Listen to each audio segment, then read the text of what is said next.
Hello and welcome into another edition of the PHNX D-backs podcast right here on PHNX. My name is Derek Montia, occasionally as your mayor of PHNX. This is my vice mayor and your thunderstick, Jesse Friedman. We have breaking news, Derek. Breaking news. Kinda. Breaking mystery news? Yeah, I guess they didn't actually mention Zach Davies by name, but when the Diamondbacks name their Saturday starter as TBA, I think it's pretty clear what they're talking about. Spoiler alert, Jesse. We'll get to that in a second. You got to let the people get in here first. You got to tantalize them a little bit. Welcome into the PHNX D-backs show. We do have some breaking news to get to, but first, I just wanted to settle something from the other day. Obviously, we know that the Arizona Diamondbacks kind of had a miserable loss yesterday, and we're not thrilled with that. Or not yesterday. It was yesterday. It was yesterday. Today's the day off. Yesterday, I wanted to forget that game altogether. Hard to when we did a watch-along, and we're to blame. But we did find out that there was possibly somebody else at fault for the Arizona Diamondbacks loss. And yes, you could say it's Trea Turner, but we would like to say it's Trea Turner's mom. Trea Turner's mom is who we're going to blame for the Arizona Diamondbacks loss. We're still hanging it on the bullpen, don't get me wrong, but Trea Turner's mom apparently sent him a text telling him she was booing him after he struck out in the 7th inning of that final game between the Diamondbacks and the Phillies. And as you may know, what happened there in the bottom of the 9th was quite different. But I guess the idea there is, while he didn't actually see the text message, Jesse, because he was in the dugout. This was right. His phone was probably in the clubhouse, probably in his locker. He didn't get a chance to see it. Is the universal energy of a disappointed parent enough to get Trea Turner out of his slump? Because I think that's what we saw happen, right? It was just out there in the universe, and he felt the energy, and it compelled him to change himself. I mean, I think the majority of the blame still has to fall on Sean DePaz. I don't think we're allowed to. Sean DeLoss is not getting away with this one. No, for sure. It's definitely on Sean. But there's a lot of people you could blame. But of course, the one that we want to blame is the Arizona Diamondbacks bullpen. is Derek me for playing ads on his computer? You know what? It was actually muted first, and then I did it. But anyway, we want to blame the bullpen, of course, because the bullpen was the reason why the Diamondbacks actually lost that game. But believe it or not, the Arizona Diamondbacks bullpen has not been nearly as bad as we want to believe that they are, right? I think a lot of it is still the residual feelings left over from last season, where we were very hurt by the bullpen and didn't know when we could trust or believe in them again. However, there are some pretty good numbers that would say that this bullpen is vastly improved from what we saw last season. Yeah, I mean, maybe vastly is a slight overstatement, maybe a little bit, but yeah, the bullpen is better for sure. Yeah. Last year, the Diamondbacks bullpen had a 4.58 ERA. This year, it's down to 4.40, which is not an enormous difference. To be fair, though, you're just doing it through. Are you doing it through this point of the season last year? No. Oh, this is the entire season last year compared to the 50 games that we played so far this season. So a 4.58 ERA down to 4.40 this year, a 1.39 WHIP last year, 1.34 this year. So those numbers aren't that great. Different, right? There are a few numbers that are different in pretty significant ways, though. Last year, the Diamondbacks bullpen had a 19.7% strikeout rate, which was the lowest in baseball. It's honestly terrible. This year, that's up to 23.2%. Last year, that was they ranked 30th in the league, dead last in strikeout rate. This year, 22nd. So still not great. I think you'd still like to see them have a little bit more swing and miss in the back end of that bullpen, but it is vastly improved from last year. The number that has changed the most, though, Derek, is this quirky thing called win probability added, which I think for bullpens is actually really important because a scoreless inning in a blowout game is not nearly as valuable as a scoreless inning in a close game. Yeah, and win probability added accounts for that, right? It's how much, did such and such a reliever's performance improve or take away from your team's chance of winning that game. Win probability added just basically adds up those numbers over the course of a season. Last year, the D-backs were dead last at minus 7.3, which is awful. That's where you get 7, 8, 9 wins last year that you could just directly attribute to the Diamondbacks bullpen. I think last year the league average bullpen had like +2 win probability added. The Diamondbacks were at -7. So that's like 9 games off of the league average.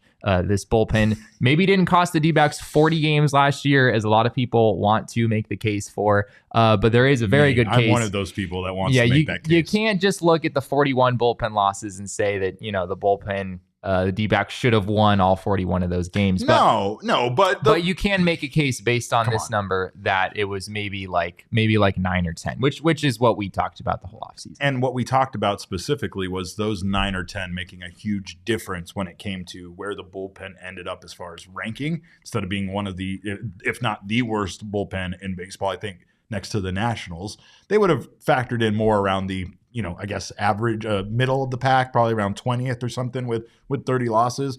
It was just that the Diamondbacks were so close, and those 10 losses we talk about that were the really unnecessary runs, the ones that are really excessive, those are the ones that prevented them from making the playoffs and coming close to that above 500 record. I mean, even if the difference is only 9 or 10 wins, I mean, that turns a 74 win season into like an 83 or an 84 win season. And then suddenly you're kind of right there in the mix. But yeah, this year the D-backs are at positive 0.6 win probability added, which ranks 9th in baseball. They're actually in the top half of the league. So despite these enormous meltdowns that we've had over the last few weeks, and there have been several of them, on the whole, the D-backs have actually the bullpen has actually helped the Diamondbacks win games more than it has hurt them altogether. Absolutely. Maybe a little bit hard to believe. But we don't, somehow it's because true. we don't really talk about those, or we don't really, honestly, when, and I think I may have said this yesterday, or may have said it before the show to Jesse, we don't really focus on when the bullpen comes in and does its job. Sometimes we make jokes about it. Sometimes we say, wow, that was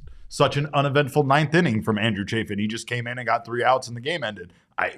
What? I don't know. I don't know what to do with that, right? Because this bullpen has made things exciting all year, but really it's just been probably a third of the performances from the bullpen that either made it exciting or turned things in the opposite direction.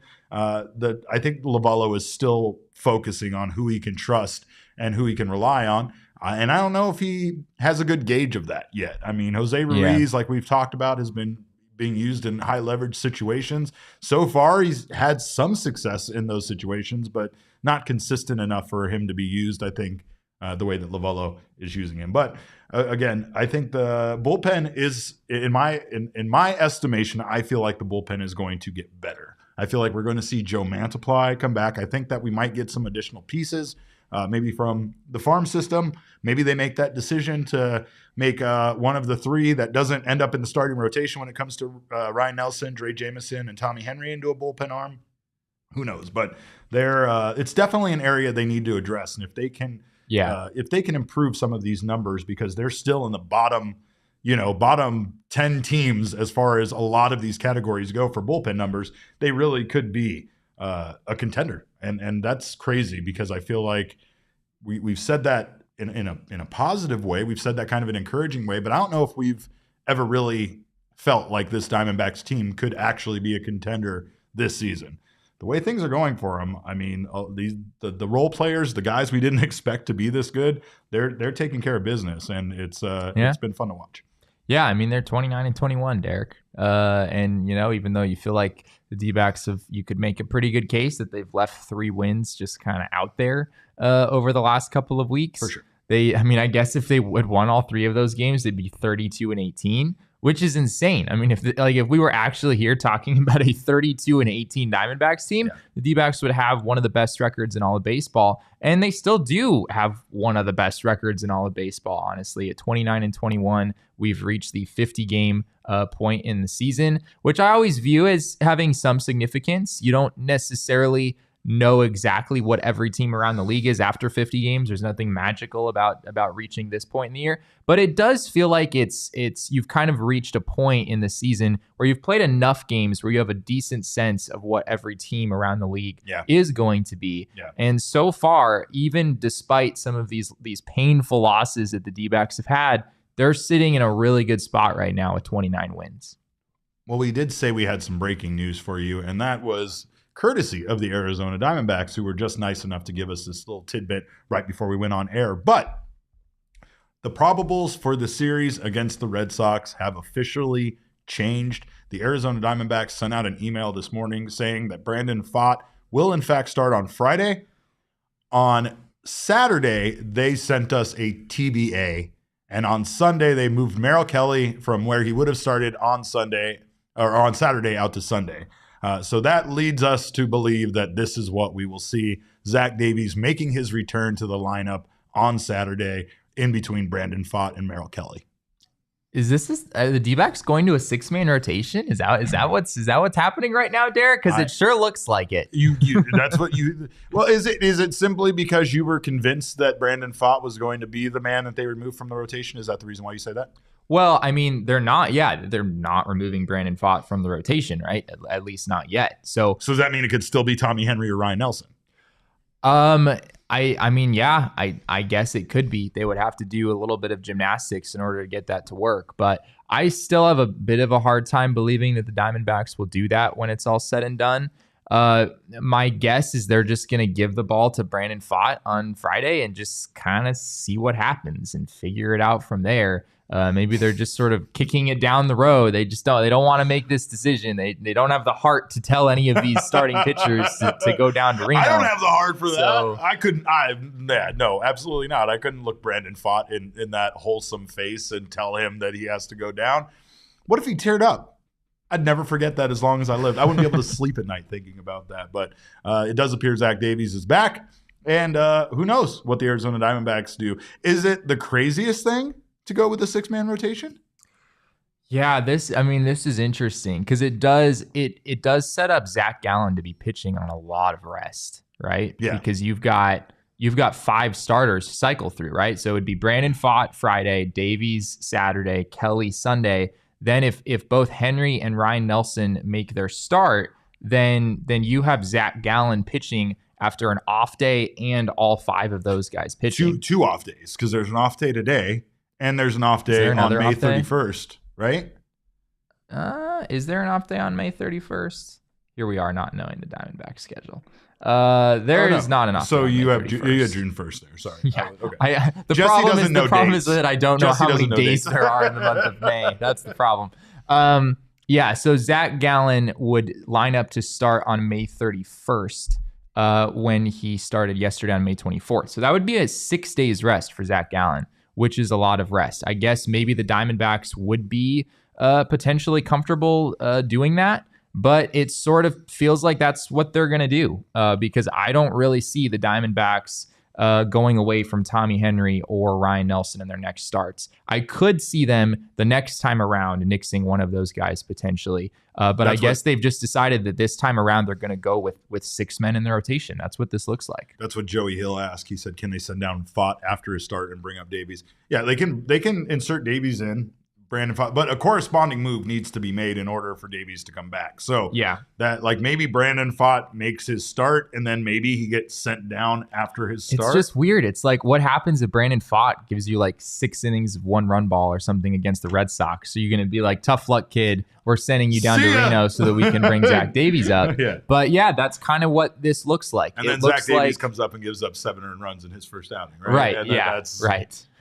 But then Brandon Pfaadt is just going to sit in Reno regardless. So yeah, it's an interesting situation. But what it looks like is that the Diamondbacks are taking one turn. They're basically committing themselves to one turn through the rotation with 6 men. Which yes, it does have your ace starting on 6 days rest, which is a little weird. But I guess they're all right with that. And then they can just circle back to this the next time through the rotation. And maybe if Brandon Pfaadt struggles, then he gets removed. Maybe there's still a possibility that Tommy Henry or Ryan Nelson could be removed if they struggle in their outing. So there's a lot of different things on the table here. And I guess the D-backs just said, even though Tommy Henry and Ryan Nelson have looked better of late, looked better than Brandon Pfaadt, they're not ready to send Brandon Pfaadt down at this point. So we'll just have to kind of see where this goes. I don't like this scene.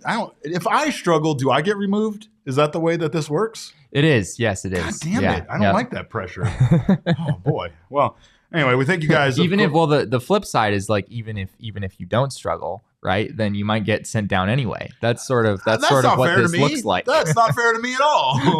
Them's the rules, Derek. Oh man, I hate the rules. I hate sports. Anyway, we thank you guys for being here, watching our sports show about baseball. By the way, if you're right now on the PHNX Sports YouTube channel, subscribe if you haven't done so already. We always love to see all of you here live, so make sure you sign up for notifications. That way you don't miss when we go live. Leave us a thumbs up. We always love that. And right now, if you're listening to us on your favorite audio podcasting app, subscribe there as well. Leave us a review. We always appreciate the feedback. If you haven't had a chance to grab a PHNX Die Hard membership yet, you should do so now. Not only will you get a free piece of PHNX merch from the PHNXLocker.com every year and 20% off all future purchases. You also get access to our members-only Discord. You get Jesse's newsletter, Full Count, and all the newsletters for all of our writers on here. All the content is unlocked. You also get members-only discounts with our partners. You get members-only discounts and invites to events, members-only merchandise, and so much more. Mountain Mike's gives you a $50 gift certificate right out of the gate. So right there, it's worth it to sign up for a Die Hard membership. Do it today over at gophnx.com and become part of our family. Also, check out BetMGM, as we have teamed up with them this season, and we will be using them for our lines to make all of our picks. And of course, we'll have special offers for our listeners every single week. Don't forget to log on to the app every Saturday and Wednesday to claim your bonus bet on the house. Fans will automatically receive a bonus bet upon logging into their account. Bets expire after 72 hours, so don't wait. Bonus bets can only be used on any sports wager. So make sure to do that. Free money, free bets. Always a great time at the BetMGM app. And also a great time at the BetMGM Sportsbook over at State Farm Stadium, where we will be for our Knockout Nights Cornhole League on the first Friday of every month. There'll be food and beverage specials, giveaways, BetMGM prizes, and so much more. There will also be people that are way better at cornhole than me there. So show up. But Jesse and I will be there. We'll be broadcasting live from the BetMGM Sportsbook at State Farm Stadium, doing this show on the first Friday of every month. If you haven't signed up for BetMGM yet, use bonus code PHNX. There's a few different offers depending on where you live.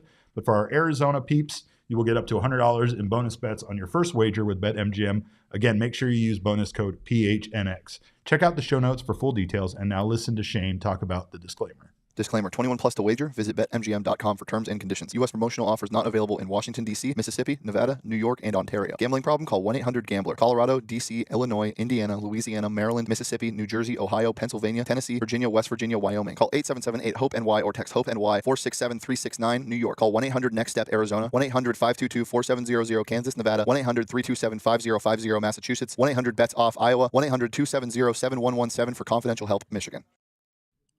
Well, it is time once again for our Major League Baseball Power Rankings. So let's take a look at where the top 10 teams in baseball currently stack up. As you can see here, there is no change at the top for the Tampa Bay Rays, even though they got absolutely demolished in their game against the Blue Jays 20-1, because the Rays are still a very good team. And also, no aggregate scoring in baseball. It does not carry over to the next game. Jesse, Rangers here make a big leap up to number 2. Thoughts on that? We have to start respecting the Texas Rangers, Derek. Yeah. We talked about them last week too, but the closer I looked at this, the more I was like, I don't think number 4 is high enough. I don't think number 3 is high enough. Sure. I wasn't quite ready to call them the best team in the league, because even though the Rays haven't played quite as good a baseball lately, I still think the Tampa Bay Rays are pretty clearly the best team overall in the league right now. The Rangers just did it without pieces, and now those pieces have returned, and they're even stronger than they were before. So they are definitely a force to be reckoned with in the AL. They have a run differential of plus 112. Which is insanity at this point in the season. I mean, they're on pace to go like plus 350 by the end of the year, which literally is like averaging to win every game you play by more than 2 runs. That is completely unheard of.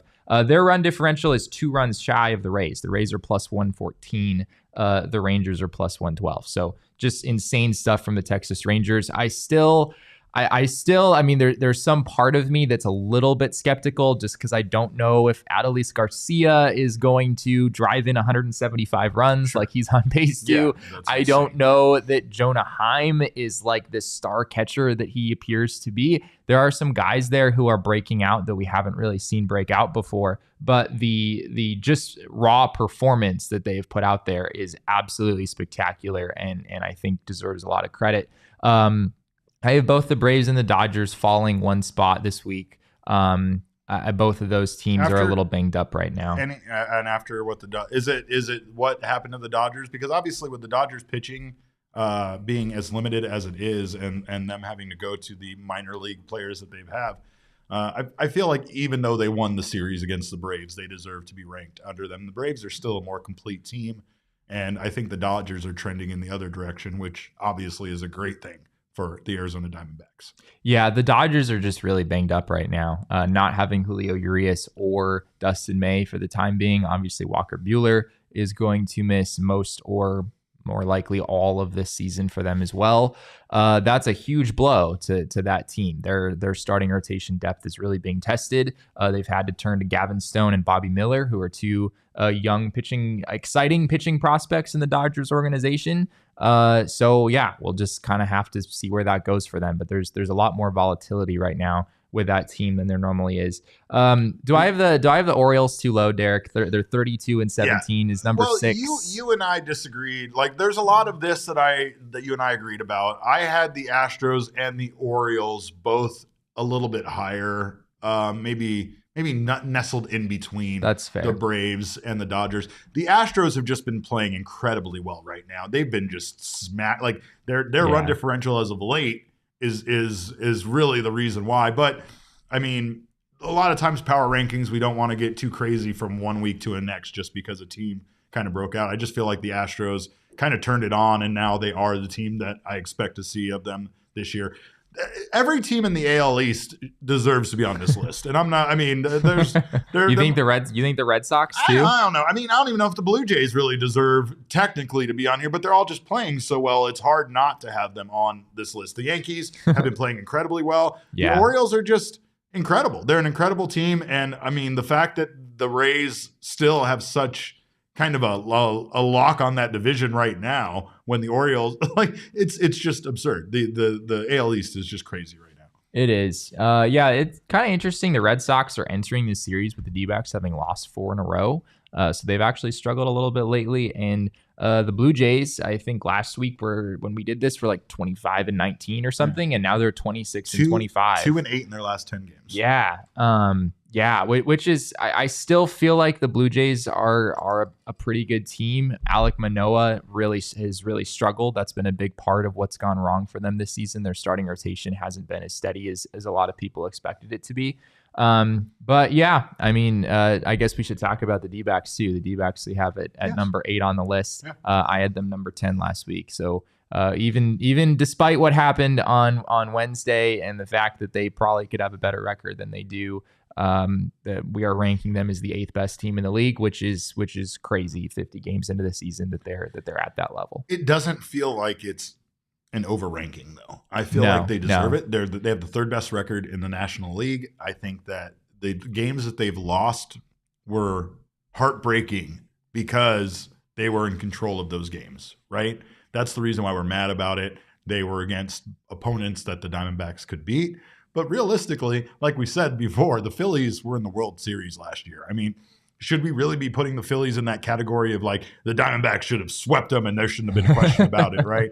Like, Trea Turner is just not going to be that bad of a player the whole year. I maintain that some of the guys who are struggling over there, I think the Phillies will turn. I don't know if the Phillies are a playoff team, but I think the Phillies are a pretty respectable team that will probably win more than they lose when it's all said and done. The thing about the Diamondbacks is they feel like they are not afraid to make the moves that they need to make to get better, right?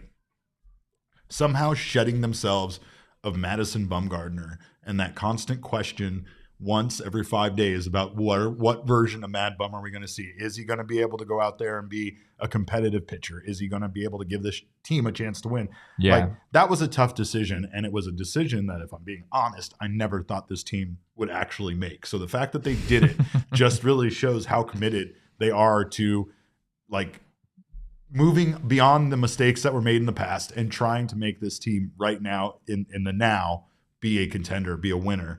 And that's why they deserve to be in the top 10, because their record is that the games they've lost were games that they should have won and were in control of. And I mean, hopefully as the season goes on, they know who they can rely on in the bullpen. and they know that they can turn those games around and not have that happen to them as often.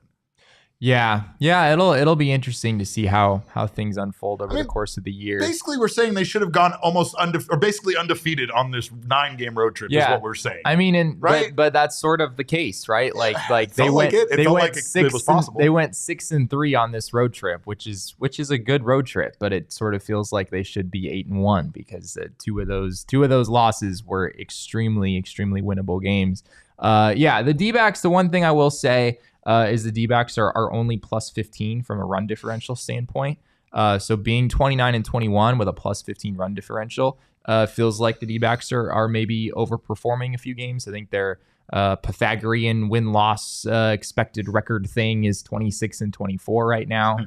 So that says that they're overperforming by 3 games, which you can kind of see where that comes from. The D-backs are winning a lot of pretty close games, and the games that they are losing, I mean, obviously, they've lost a couple tough one-run games in recent weeks, but they also lost to the Pirates 13-3 last week, whereas they haven't really had as many blowout wins as they have losses. So, I mean, I'm just still blown away at the fact that we're talking about power rankings and that we're having a conversation about where in the top 10 to put the Diamondbacks. It's a good feeling, right? It's pretty crazy. Well, I will say this, that the Diamondbacks do have still some tough decisions to make, and we're going to see how this Zach Davies situation plays out. But in the long term, having too many good arms is never a problem, and right now that might be the case for the Arizona Diamondbacks. But Chris Sale against Brandon Pfaadt is such a fascinating pitching matchup. I mean, it's like Chris Sale was a transcendent pitcher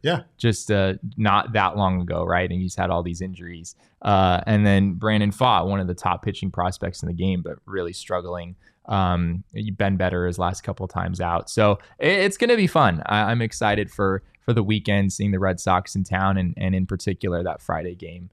Just seeing what Chris Sale, I've never seen Chris Sale pitch in person. So I'm excited to see what that looks like. Well, another thing that you can do is make sure to check out our friends at OG's Brands if you want to have even more fun watching baseball or doing anything. I'm going to Las Vegas this weekend, and of course, I'm bringing very little clothes with me and mostly just OGs. But you can check out OGs wherever you get your edibles at. They have a wide variety of doses, strains, and flavors. Whatever you're looking for, whatever you need, from microdoses to sleep edition gummies to even their Happy Balance branded gummies. They even have mixed bags now of fruit and their creams. So, of course, if you always had to decide which one you want to get, decide no more. Now you can have the best of both worlds in one bag. With their watermelon, red apple, peach fruits mixed with their blackberries and cream, orange creamsicle, and peaches and cream flavors. They also have their pink lemonade flavor dropping on June 21st, which couldn't be better for summertime. A pink lemonade edible. Check out OG's online at ogsbrands.com and on Instagram at ogsbrands. You can also find their products at your local dispensary. Must be 21 years or older to purchase. Also, friends at Four Peaks must be 21 years or older to purchase them as well, but they have a wide variety of beers for you to check out, whether it's wherever you get your beers or at their 8th Street pub in Tempe. You can also win some tickets for some Diamondbacks games through our friends at Four Peaks. With their Four Peaks 4 seats promotion, one lucky winner will get 4 seats to an upcoming Diamondbacks game. Tickets come with D-backs, so you can grab some food and some wonderful Four Peaks beer for you to enjoy while watching some Diamondbacks baseball. Enter by going to at Four Peaks Brew on Instagram. The link is in our bio. And of course, in the chat, drop us what your favorite Four Peaks beer is. We always love hearing that. Check out at Four Peaks Brew or at Four Peaks Pub to keep up with the latest at Arizona's hometown brewery. Again, must be 21 or older to drink Four Peaks, and please drink responsibly. However, the chicken tendies at the 8th Street Pub are for all ages. Good for all ages. If I had the same dilemma that we're about to talk about, I would be able to buy everybody chicken tendies. I would buy Jesse chicken tendies. I would buy Damon chicken tendies. The entire office would get chicken tendies on me anytime we went to the 8th Street Pub. And that's because there is a Druw Jones card in existence that is worth more money than what I owe on my home. And that's fine. It's fine. I'm okay with that. But it is a one of one, meaning it is the sole edition of this card in existence. It's by Bowman Baseball, which is a Topps brand of baseball cards. This card is a Superfractor Auto, which means it is it's beautiful, it's shiny, and it has an autograph by Druw Jones on the card. I believe even when you get it, it is already sealed, potentially in plastic packaging around it like you would when you get cards graded, just because it's that rare of a card. Protect it with your life, right? Yeah, you absolutely protect this card. It is considered to be the rarest card of the 2023 Bowman baseball lineup, and they just so happen to have made it a Druw Jones baseball card, right? Pretty crazy. It's pretty crazy. Yeah. I just can't imagine being Druw Jones and like knowing that there is a card that someone is considering paying $1 million for at some point, when I have actually only played like 15 games as a professional. It's wild to me how card collecting works. And signing bonuses aside, you're probably going to make less than that combined for the next 3 years as a minor league player. Oh, yeah. That's all I'm saying. So significantly less. And that's just what the card is worth out of the packaging, right? So here's what we got. This card, the value on it, just literally when you open it, is $100,000. It's a 6-figure value on the card from the minute you find it. However, Dave and Adams Card World, which is a baseball memorabilia store in Buffalo, New York, they have offered a bounty on the card of $250,000, a cool $250,000, should someone have found this card within 30 days of its release. It was released on April 26th. And then they had a crazier offer on top of that. Basically, they offered if you should take this deal instead of the $250,000, they would pay you $1 million for the card should Druw Jones make the Hall of Fame. Which right there. Are we really having this conversation right now? I mean, that is just the craziest, that is the craziest addition to a deal I've ever seen. That is that little kicker of saying if you want to go for the $1 million, you have to wait until Druw Jones makes the Hall of Fame, which would require the person who pulls the card to wait, 20 plus years for that kind of money. And also you have the gamble there, right? Of, is it worth it to turn down $250,000 for the potential of Druw Jones reaching the Hall of Fame? Again, like Jesse said, a man who has played a handful of professional baseball games so far in his career. Someone has, in fact, pulled the card. It was another sports memorabilia company, Best of Ohio Sports Card. And according to their Instagram, they will not be pursuing the $1 million offer. However, they are considering the $250,000 offer, which I think is very smart. Yeah. Like I said, the card's worth $100,000 currently, but it's like a scratcher. You know what I mean? Or it's like a lottery ticket or something. Like, you open up this package, you have this card now, and you could literally, this piece of paper could turn into $250,000 for you, which is just life-changing money for so many people, right? And I say life-changing, I know it's only $250,000, but still. Only $250,000. Well, you're going to have people now, out Derek. there. Like, there's a Charizard card, right? That's worth millions and millions of dollars, right? And I'm sure there's a couple of kids out there that absolutely hate themselves every single day they wake up because they sold their Charizard card for $100 to some sports memorabilia card, shop in their area, and they know what that card's worth right now. But I mean, the $250K deal, that seems pretty fair because the card you said has a current value of $75,000. Yeah, right. So right out of the gate, it's worth $100,000. And if you sell it for $250, then you're already selling it for more than what it's currently worth. Sure. Of course, that agency is betting that Druw Jones is going to be a very good player, as a lot of people are betting on, and that somehow in a decade, looking back on that, $250,000 is going to be a steal for a card that is literally a one of a kind. There's literally one of these in existence. How do I know I'm going to live to see Druw Jones make the Hall of Fame? He's a young man, and I am not a young man, Jesse. That right there alone is enough for me to take the 250 and run. But yeah, I mean, I guess that might play into it. Forget the $1 million offer. So I'm with this company. Are you selling it for $250,000, or are you holding out to see if you could potentially get more money for it? And as a caveat, I also want you to explain, where are you going to keep this piece of paper that's worth $250,000? In a drawer in your house? In a safety deposit box that some fucking bank manager has a key to? Where are you keeping this absolute treasure for however long if you decide to keep it? Yeah. If it's me, I am absolutely taking my $250,000 and running. And that I would put in the bank so that I don't have to keep track of it. That's just me personally. I'm sort of the type of person where, I'm always going to just sort of take the money and run in those kind of situations, I think. Yeah.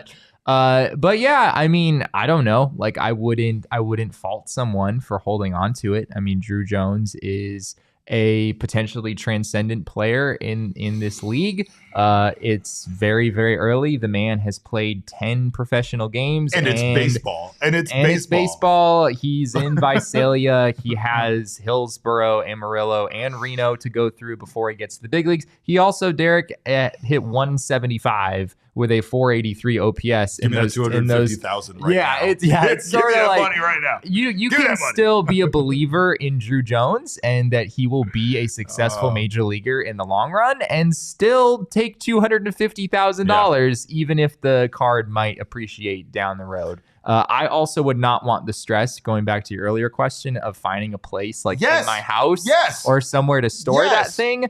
I feel like if the house caught on fire, I'd be like chasing afafter the Druw Jones card before anything I'm dying in that fire. If either I'm coming out with that card or I'm not coming out at all. That's the way that works. I have a collector's edition of the new Legend of Zelda game, Jesse, and that alone is so rare and hard to find currently that even that I think someone's going to break into my house and steal. How much is the collector's edition of the new Legend of Zelda? Are you talking about like MSRP? Sure. $130. So quite a different than $250,000. Quite a bit of different. But I still worry that someone's going to break into my house and steal my video game, Jesse. I couldn't imagine the stress of having that card in my house. But Connor Mormon says, not that I think Druw Jones isn't going to be great, but you got to take the $250,000 and run. Absolutely. Nicholas says, in this world, how do you not take $250,000 right now? I don't know the answer to that. And Reform Skid, unfortunately, says, I'm finally going to my first game this year. And of course, Zach Davies is pitching.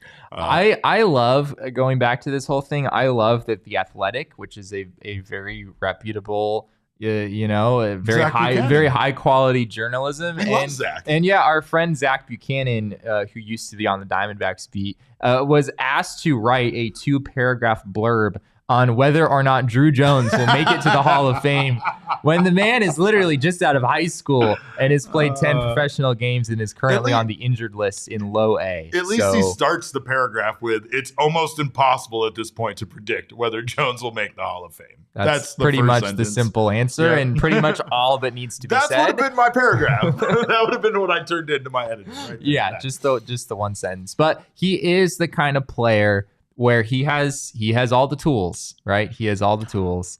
I said the thing.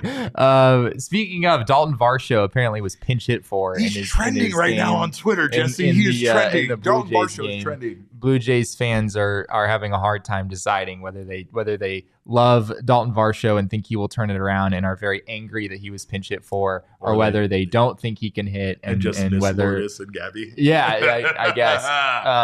But yes, going back to what I was saying, Druw Jones, incredible arm, incredible ability to field.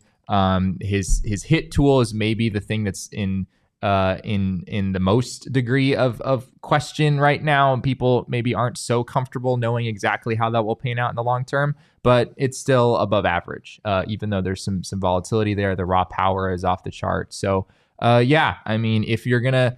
It's crazy to talk about a kid who's 18 years old possibly making the Hall of Fame, but on paper, he has all of the tools in order to maybe get there one day. And as you know, games aren't played on paper. They're played inside of television sets. Right. Speaking of television sets, I did want to thank you guys for being here. Gabriel Ferreira in the chat said, just spent the last hour cleaning a flooded bathroom. How's y'all's day going? Better than yours, Gabriel. Yikes. Better than yours. Yikes. Yeah, and then Michael in the chat threw up Varsho's OPS, which is currently 653. Yeah. Not great. Not great. We're not ready to declare a winner in that trade, but of course we all know who won that trade. Wink. If you want to win, though, you want to have a good team around you, you should check out Foco.com, because that is where you will get this guy who still rocks the king snake around his shoulder, little Ketel Marte. You got Mask Ketel. He's not for sale, but this guy is Cactus League.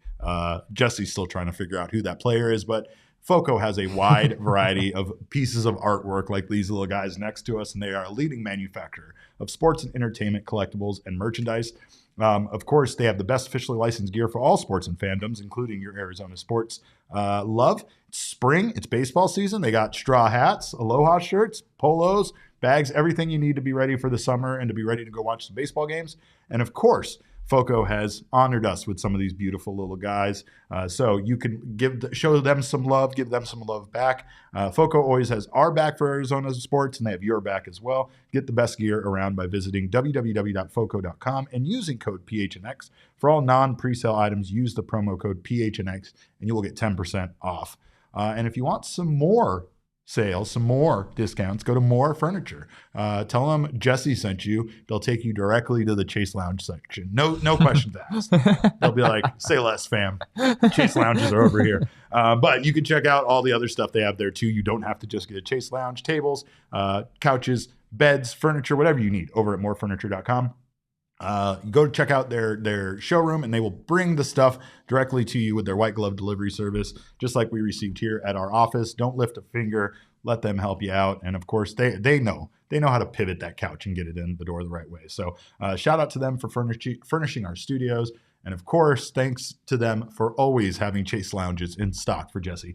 You can save big on the best furniture in the Valley when you head to morefurniture.com. I can't fit them in my place at this point, but I like to go over there and just look at them. Yeah. And sit on them, lay on them. Jesse gets thrown out of More Furniture quite a bit. I do. Hanging out for too long. It gets weird. Yeah. They have to come tell him like, dude, you need to buy something or you need to keep moving. But they won't judge you that way. They're just sick of him being in there every day when we finish doing this show. Can I say one more thing about the starter situation? I would love it if you did. So one interesting possibility that I think we should at least mention is, instead of going to a 6-man rotation, which is sort of what this looks like, the D-backs could opt to use, say, Tommy Henry on back of one of the other starters. So you could have an interesting thing where you have, like, I don't know, Zach Davies goes 4 innings or whatever in his first start back, and then maybe you have a guy like Tommy Henry pitch on back of him and go a couple of innings after that. Almost like a bullpen start in a way. Sort of. Yeah, sort of. Not quite, but not quite like a starter, but something like that. Yeah, there's some value in having like a lefty who pitches on back of a righty. So Tommy Henry sort of makes sense for that role. Just a possibility. Sure. That would be something the D-backs could do in order to avoid the 6-man rotation. It would move everyone up a day so that they're on a little bit more normal rest. So that's at least something that we should be looking out for. But the D-backs have only announced starters, like we said earlier, through the end of the weekend, through Sunday. So we don't know what their plan is for Tommy Henry or Ryan Nelson at this point. But we'll talk with Torey Lovullo tomorrow before the game and see if we can get some more info on this. And yeah, the Diamondbacks are going to be back here at Chase Field. Jesse will be out there covering 10 days in a row, Derek. 10 days in a row. Beautiful days in a row. Monday, I will actually be back, and we are going to switch things up a little for you guys next week. Since they're playing on Monday in the afternoon when we would normally be doing our show, we're going to do a post-game show on Monday, so make sure to join us for that. I will be coming fresh off of 4 days drinking in Las Vegas, so let's see if I make it. And let's see how sunburned I am and how dry my skin is. But wear sunscreen, Derek. I don't do that, Jesse. This is a preventable problem. No, absolutely not. I refuse to be an adult in any way, take care of myself in Las Vegas. But I will say that very excited to see what this Diamondbacks pitching staff can do against the Boston Red Sox. And of course, good time to be playing them because like Jesse said, they've kind of limped in here a little bit. Diamondbacks should still be a little angry. There should still be a little fire burning in them from that loss. And hopefully we see them take it out on the Boston Red Sox, and then 4 games against the Colorado Rockies after that. So things keep rolling around here. We got you covered, so keep it locked right here to PHNX for all your D-backs news. You can follow us on Twitter. I'm at @cap_caveman with a K. Jesse is at Jesse N. Friedman. Our producer is at Damon Dog with a DAWG at the end and a little woo. Of course, our show is at PHNX_D-backs, but all roads lead to at PHNX_sports on Twitter, Instagram, and Facebook. That's all we got, guys. Hope you guys have a wonderful day off. Diamondbacks play baseball tomorrow. Don't know what we're going to do with ourselves, but we'll figure something out around here. On behalf of this crew, we appreciate your time. We thank you so much. And remember, kids, baseball is fun, but it's so much more fun when you go to a 6-man rotation. Let's do it, Jesse.